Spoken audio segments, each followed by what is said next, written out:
하나님 말씀 사무엘하 10장 1절로 19절입니다. 그 뒤에 암몬 사람의 왕이 죽고 그의 아들 한운이 그를 이어서 왕이 되었다. 다윗은 한운의 아버지 나하스가 나에게 은혜를 베풀었으니 나도 나하스의 아들 한운에게 은혜를 베풀어야겠다 하고서 신하들을 보내어 고인에게 조의를 표하게 하였다. 그래서 다윗의 신하들이 암몬 사람의 땅에 이르렀다. 그러나 암몬 사람의 대신들이 한운에게 말하였다. 다윗이 임금님께 조문사절을 보낸 것이 임금님의 부친을 존경하기 때문이라고 생각하십니까? 오히려 이 도성을 두루 살피고 정탐하여 함락시키려고 다윗이 임금님께 자기의 신하들을 보낸 것이 아닙니까? 그래서 한운은 다윗의 신하들을 붙잡아서 그들의 한쪽 수염을 깎고 입은 옷 가운데를 도려내어 양쪽 엉덩이가 드러나게 해서 돌려보냈다. 사람들은 이 일을 다윗에게 알렸다. 조문사절이 너무나도 수치스러운 일을 당하였으므로 다윗 왕은 사람을 보내어 그들을 맞으며 수염이 다시 자랄 때까지 여리고에 머물러 있다가 수염이 다 자란 다음에 돌아오라고 하였다. 암몬 사람들은 자기들이 다윗에게 미움을 사게 된 줄을 알았다. 암몬 사람들은 사람을 보내어서 벳로베 시리아 사람과 소바의 시리아 사람에게서 보병 2만 명과 마아가의 왕에게서 1,000명과 돕 사람들에게서 12,000명을 용병으로 고용하였다. 다윗은 이 소식을 듣고 요압에게 전투부대를 맡겨서 출동시켰다. 그런 다음에 요압이 그의 부대를 거느리고 시리아 사람들과 싸우러 나아가니 시리아 군인들이 요압 앞에서 도망하여 버렸다. 암몬 군인들은 시리아 군인들이 도망하는 것을 보고서 그들도 아비새 앞에서 도망하여 성으로 들어가 버렸다. 요압은 암몬 군대와 싸우기를 그치고 예루살렘으로 돌아왔다. 시리아 군인들은 자기들이 이스라엘에게 패한 것을 알고서 온 군대를 다시 집결시켰다. 그때에 하다세셀이 사람을 보내어서 유프라테스강 동쪽에 있는 시리아 군대를 동원시켰으므로 그들이 헬람으로 왔다. 하다데셀의 부하 소박사령관이 그들을 지휘하였다. 다윗이 이 소식을 듣고 온 이스라엘 군대를 모아서 거느리고 요단강을 건너서 헬람으로 진군하였다. 시리아 군대가 다윗과 싸우려고 전열을 갖추고 있다가 맞붙어 싸웠으나 시리아는 이스라엘 앞에서 도망하고 말았다. 다윗은 시리아 군대를 쳐서 병거를 모는 700명과 기마병 4만 명을 죽이고 소박사령관도 쳐서 그를 그 자리에서 죽였다. 다 함께요. 하다데셀의 부하인 모든 왕은 자기들이 이스라엘에게 패한 것을 알고서 이스라엘과 화해한 뒤에 이스라엘을 섬겼다. 그 뒤로 시리아는 이스라엘이 두려워서 다시는 암몬 사람을 돕지 못하였다. 아멘. 다 함께 제목 읽겠습니다. 시작. 부르심과 응답 32 흘러가다 막혔을 때. 아멘. 지난주 설교 내용이 기억나십니까? 지난주? 예, 흘러가는 은혜 감사합니다. 자, 사무엘하 주제 다 함께 읽겠습니다. 시작. 응답하라 2022. 예, 감사합니다. 그래서 지난주에 그 다윗이 이제 먹고 살만해지자 하나님의 전을 지었고 그 다음에 이제 사울 부자에 대한 그런 은혜가 생각났다. 근데 사울과 다윗 왕은요, 왕과 신하였고 장인과 사이였고 정치적인 적이었고, 하지만 다윗과 요나단은 왕과 신하였고 왕자와 신하였고 매형과 처남이었고 의형제였다. 그래서 사울 집안에 아직도 살아남은 사람에 대해서 많이 있었어요. 이들의 자손들도 있을 수 있어요. 이들은 다 죽었긴 했지만 자손들 중에 누가 있었을까? 두 가지가 가능하다 그랬어요. 첫 번째, 요나단을 생각해서라도 잘 살려주고 싶다. 두 번째, 사울을 생각해서라도 다 죽여버리고 싶다. 두 개 다 가능하다고 했습니다. 자, 그래서 이 사울 집안에 대해서 다윗은요, 이렇게 얘기했어요. 요나단의 아들이자 사울의 손자인 무비보셋이 엎드리자마자 나는 그대의 부친 요나단과의 우정을 생각해서, 즉 원수로 대하느냐 은인으로 대하느냐에서 다윗은 은인으로 대했다. 이걸 택했다고 했습니다. 그래서 저희 마태복음 5장 44절에 원수를 사랑하고 박해하는 사람에서 기도하라 라고 예수께서 말씀하셨지만 우리는 사람이기에 이게 안 된다 그랬어요. 잘. 그쵸? 어떻게 우리 원수를 사랑합니까?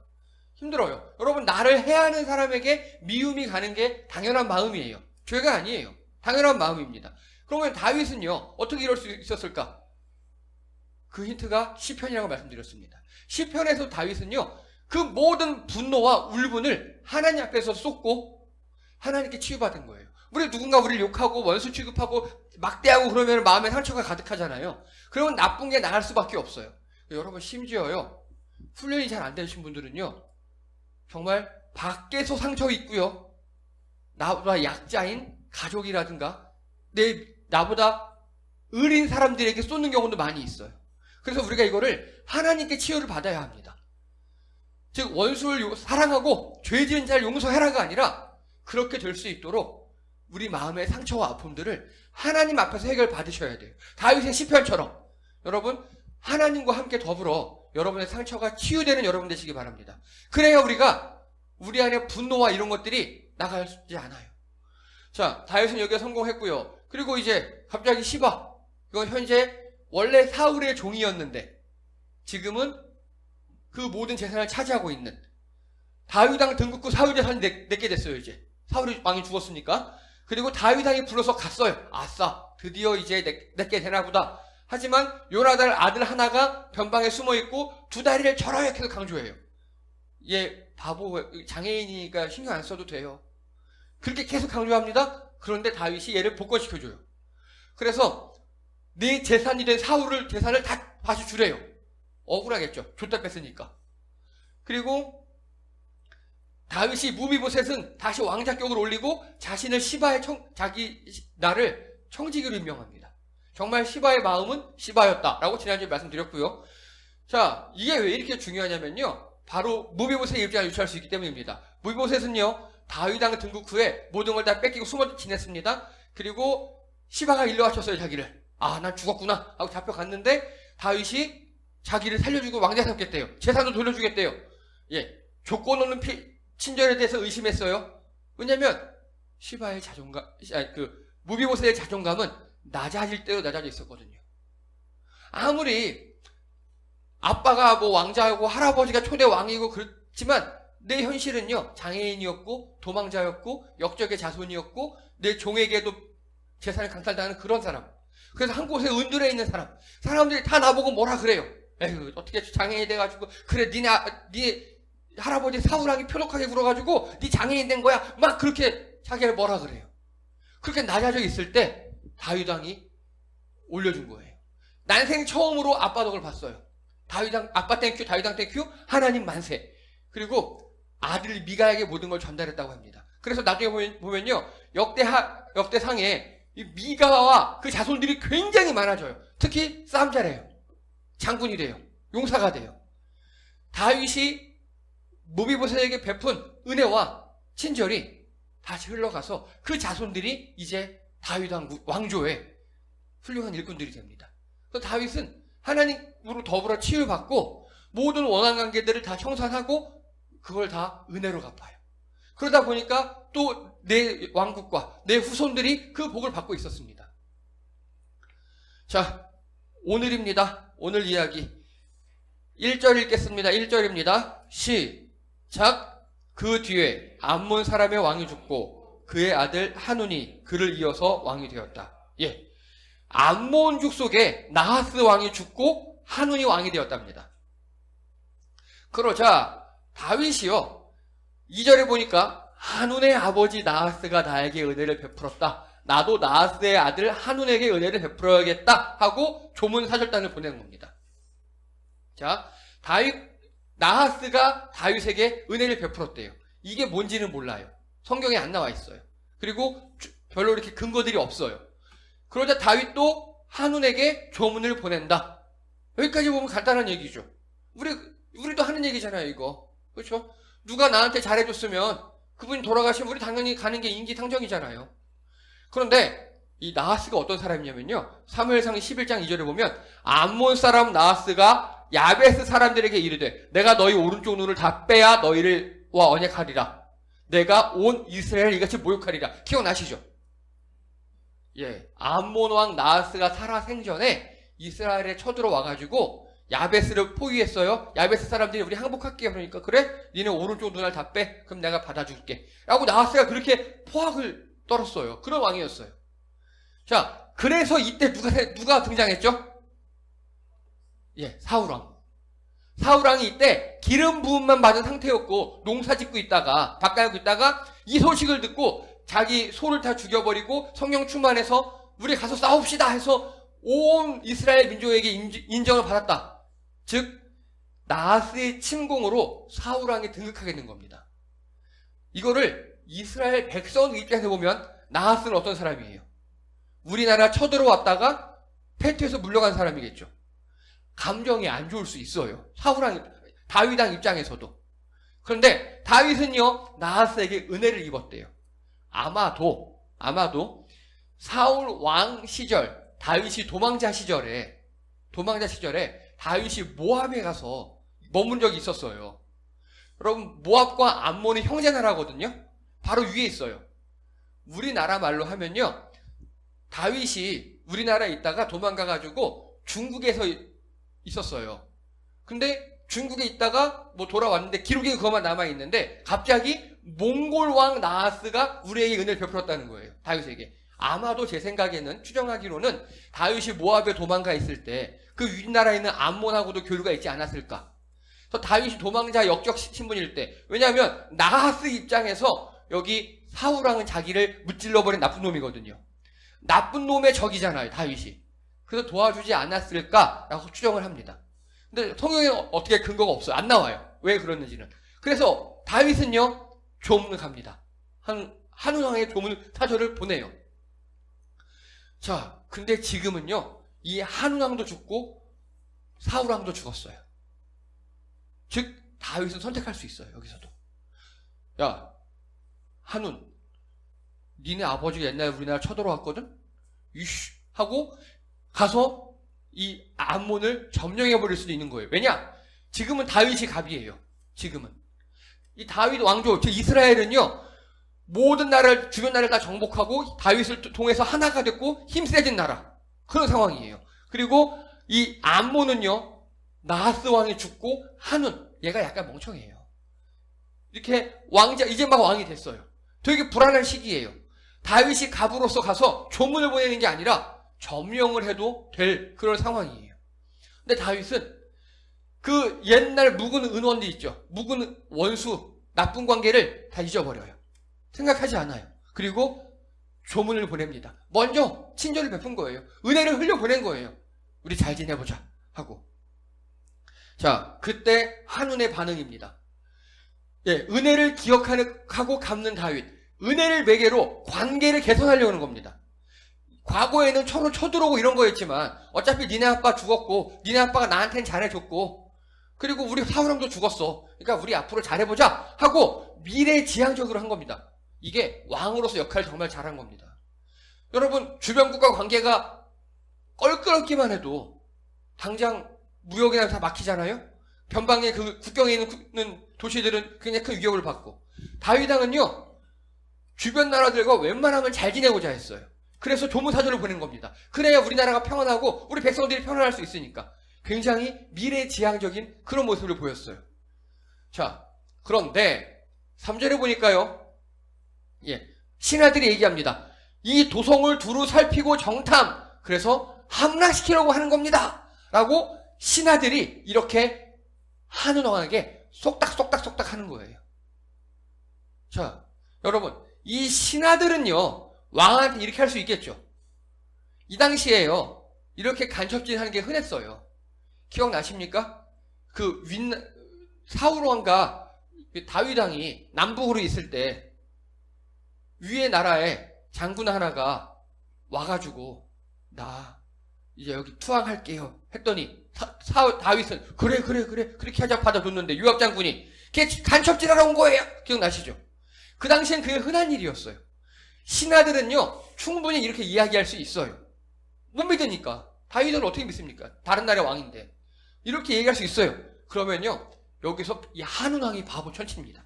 한운왕이 조문사절단이 왔어요. 그런데 우리 신하들이 다 의심해요.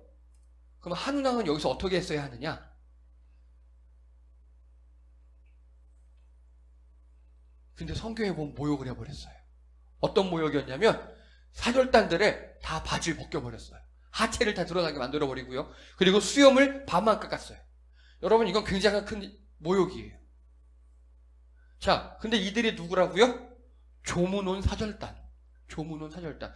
여러분 동서고금을 막론하고요. 외교 사절을 죽이거나 모욕 주는 건 전쟁하자는 소리예요. 그쵸? 모욕을 했어요. 모욕을. 한운왕은 이렇게까지 할 필요가 없었어요. 정말 우리 신하들 다 의심해요. 그리고 현재 관례상 충분히 그럴 수 있어요. 그럼 어떻게 하면 되겠습니까? 여기가 우리 땅이잖아요. 감시를 잘 붙이든가. 솔직히 얘기하는 거예요. 아니 우리 이렇게 아빠하고 당신네 선대왕하고 전쟁도 벌였는데 무슨 조문사절이냐. 좀 의심스럽다. 이렇게 얘기해도 돼요. 여러분 한운 왕이요 이 사절단에 대해서 거절을 할 수 있겠죠. 조문을 보내주신 건 감사합니다만 저희는 이번 아버지 돌아가신 거에 대해서는 우리 가족들끼리만 하겠습니다. 이렇게 완곡하게 거절해도 되고요. 솔직히 우리 관계가 조문 보낼 관계는 아니지 않습니까? 의심스럽습니다. 감시를 붙여도 되겠습니까? 뭐 이렇게 해도 되겠죠. 그런데 이렇게 모욕을 해버려요. 이게 무슨 소리냐? 여러분은요 사람들과 관계에 있어서 그 사람의 태도 때문에 화가 납니까? 아니면 그 사람의 내용 때문에 화가 납니까? 거의 심리학자들 분석에 의하면요 80% 이상의 태도랍니다. 예를 들어서 뭐 좀 부탁했는데 싫어 안 해. 나 어떡하지 바쁜데 미안해. 는 다른 거죠. 둘 다 내용은 똑같아요. 거절이에요. 근데 받아들이기는 천지 차이죠. 태도가 되게 중요하거든요. 태도? 한운왕은 그게 안 된 거예요. 태도가 안 된 거예요. 여러분 태도를 훈련하시는 여러분 되시기 바랍니다. 이 태도가요 우리나라 같은 유교 기반의 국가에서는 더욱더 중요합니다. 영어로는 태도를 뭐라 그러죠? 매너. 그렇죠? 요게 사람과 사람 사이에 굉장히 중요합니다. 이 중요성을 여러분이 말씀 안 하셔도 알 것 같습니다. 이 태도를 훈련하시기 바랍니다. 이 태도의 훈련을요 심리학적 용어로 뭐라고 하냐면 페르소나라고 합니다. 들어보셨나요? 페르소나? 가면이라 그러죠? 여러분 가면을 잘 쓰셔야 돼요. 가면.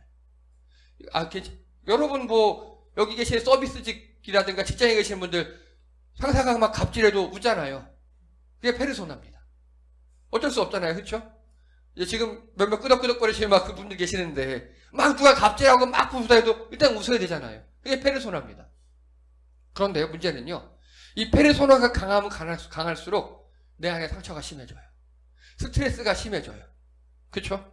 그게 쌓이면 어떻게 되느냐? 또 약자한테 나가요. 또 가장 친한 사람들한테 나갈 수 있어요.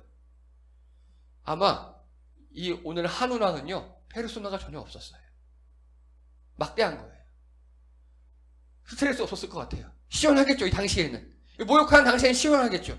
근데 그 책임은 고스란히 자기가 져야 합니다. 이제 오늘 그런 이야기가 나와요. 여러분 제가 일베를 굉장히 싫어하는 이유 중에 하나가 이들이 특기가 모욕 비방이에요. 이성적으로 따져보고 그런 게 없어요. 그냥 히히덕거리고 모욕하고 비방합니다. 그리고 개념이 없어져요. 그걸로 자기도 망치고 이 사회도 망치고 있어요. 오늘 한운왕처럼요. 여러분 모욕은요 정말 안 하시는 여러분 되시기 바랍니다. 현실에서든 인터넷상에서든 모욕적인 언사, 비방하는 태도는 결코 좋지 않습니다. 그래서 지금 이렇게 되니까 다윗 왕이 기분이 어떻겠습니까? 예.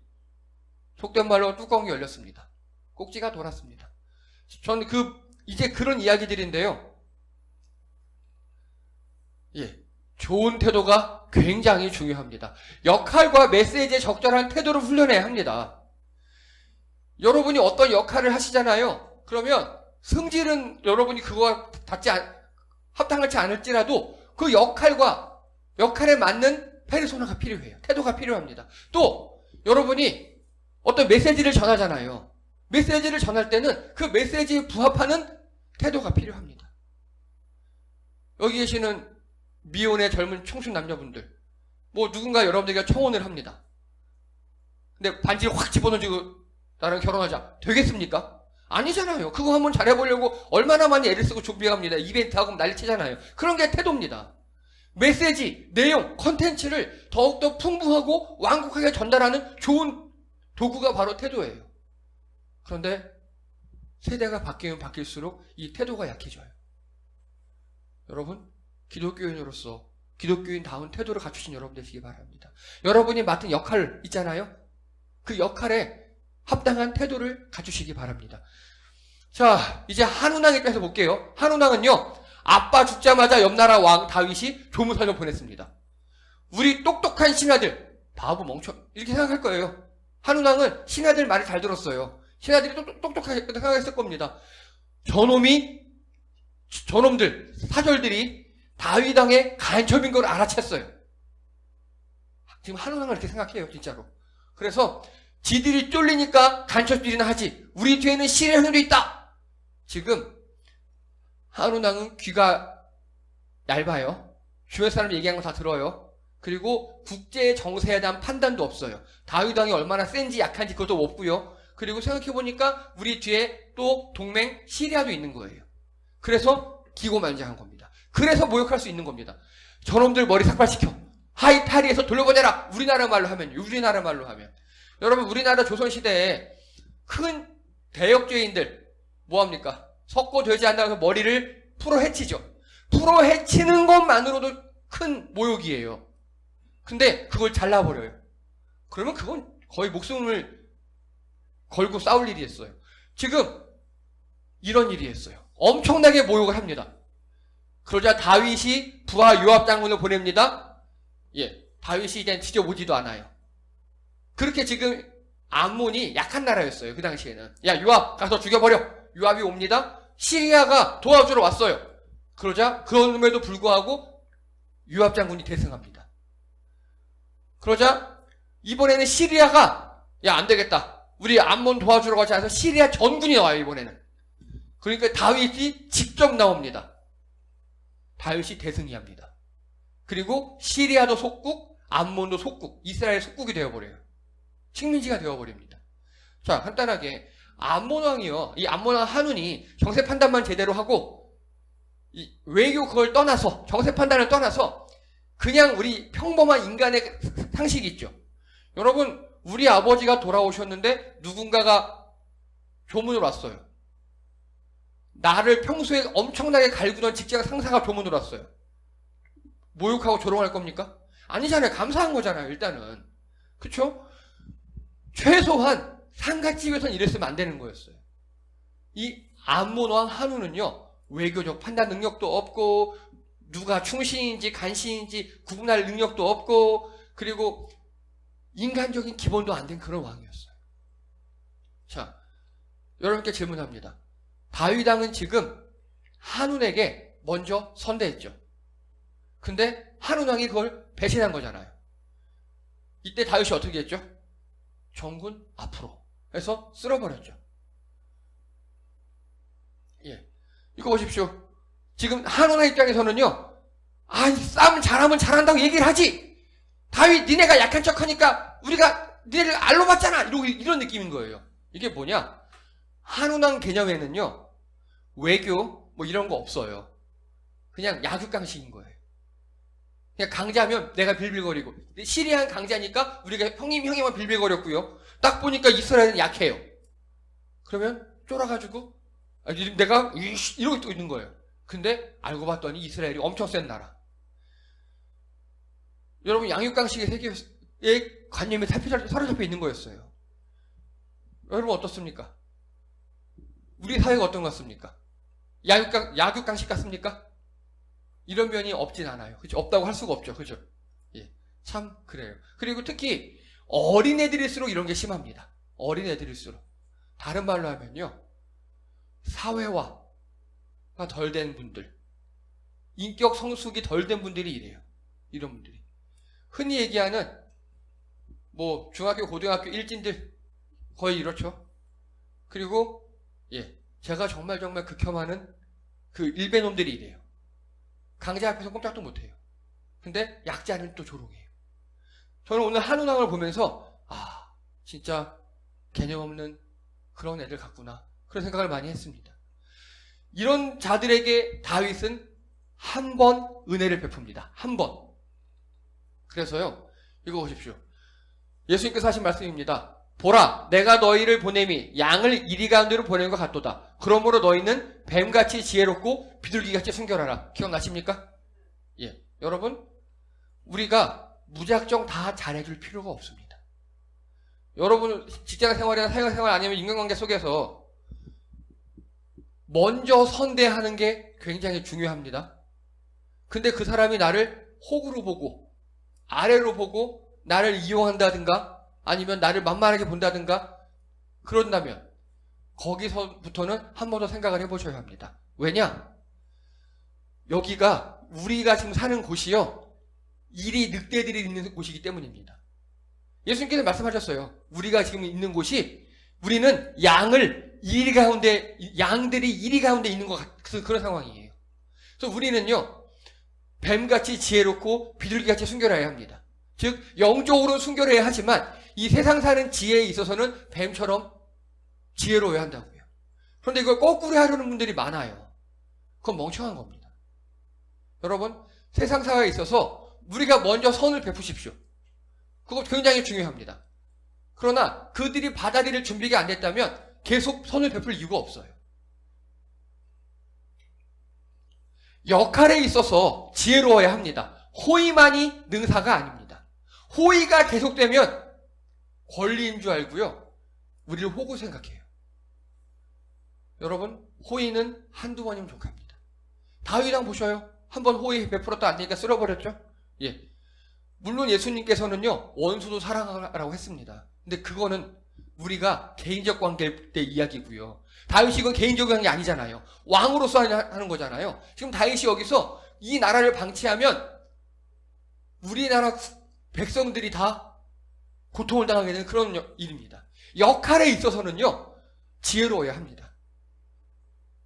호의가 계속되면 여러분 호구 될 수 있습니다. 자, 결론입니다. 읽겠습니다. 시작. 은혜를 기억하고 가품으로 미래를 지향해야 합니다. 여러분 최초의 은혜 베푸는 사람이 정말 대단한 겁니다. 최초의 은혜 베푸는 사람이. 이거를요 저는 개인적으로 어떻게 표현하느냐, 관계를 다시 복원한 자라고 합니다. 자, 아까 한운왕하고 다윗의 관계는요 현재 없어요. 그쵸?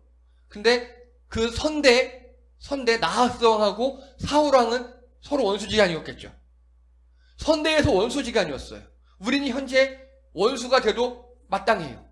근데 다윗이 먼저 선의를 베풀었어요. 호의를 베풀었어요.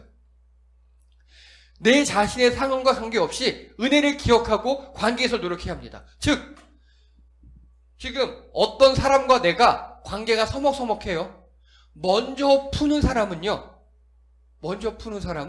마음도 준 거고요. 그리고 우리 그냥 풀지 않잖아요. 밥이라도 먹자 뭐 해야 될 거 아니잖아요. 마음도 주고 시간도 주고 돈도 준 겁니다. 여러분 입장에서 누군가 여러분에게 관계가 서먹한데 먼저 풀잖아요. 적극적으로 받아들이시기 바랍니다. 그 먼저 푸는 게 더 힘들어요. 먼저 푸는 거는요 마음도 주고 시간도 주고 돈도 줘야 돼요. 근데 우리가 그런 대접을 받았잖아요? 그러면 우리는요, 먼저 받았기 때문에 다시 푸는 건, 그걸 안 하면 나쁜 놈이 되는 겁니다. 여러분, 먼저 푸시기 바랍니다. 그런데 이게 문제가 있어요.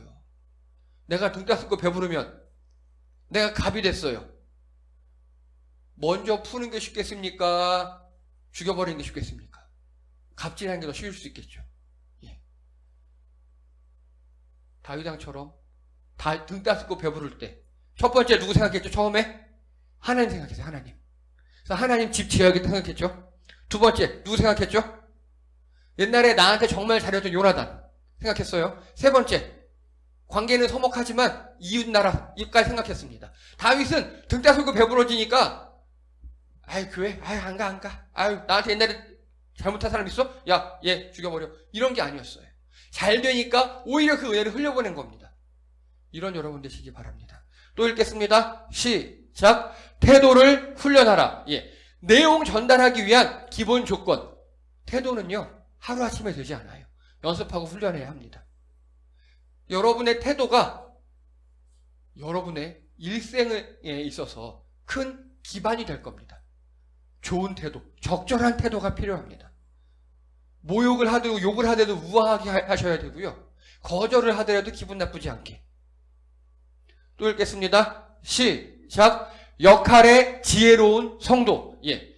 늑대 같은 세상에서 우리는 비둘기로 또 양으로 살아가고 있어요. 이 늑대 같은 세상에서요, 비둘기 같은 지속적인 호의는요, 호구가 될 뿐입니다. 호의는 한두 번이에요. 상대방이 받아들일 준비가 되어 있지 않으면 그들에 대해서는 지혜롭게 할 필요가 있습니다. 여러분, 이 땅에서 정말 하나님께 은혜 많이 받으시고요.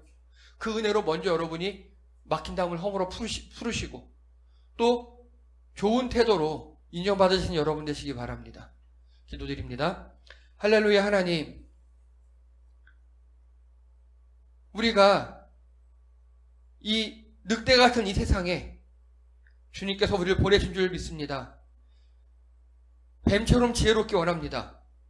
그리하여서 하나님께 받은 은혜를 우리가 베풀고 또 태도를 훈련하며 이 땅에서 원만하게 살아갈 수 있도록 우리와 함께하여 주시옵소서. 우리 마음의 아픔들을 치료하셔서 우리가 먼저 막힌 담을 허무는 우리 성도님들 되게 도와주시옵시고 또 관계 개선을 위하여 노력하며 호의를 베푸는, 지혜롭게 호의를 베푸는 우리 성도님들 되게 도와주시옵소서. 감사드리며 예수님의 이름으로 기도드립니다. 아멘.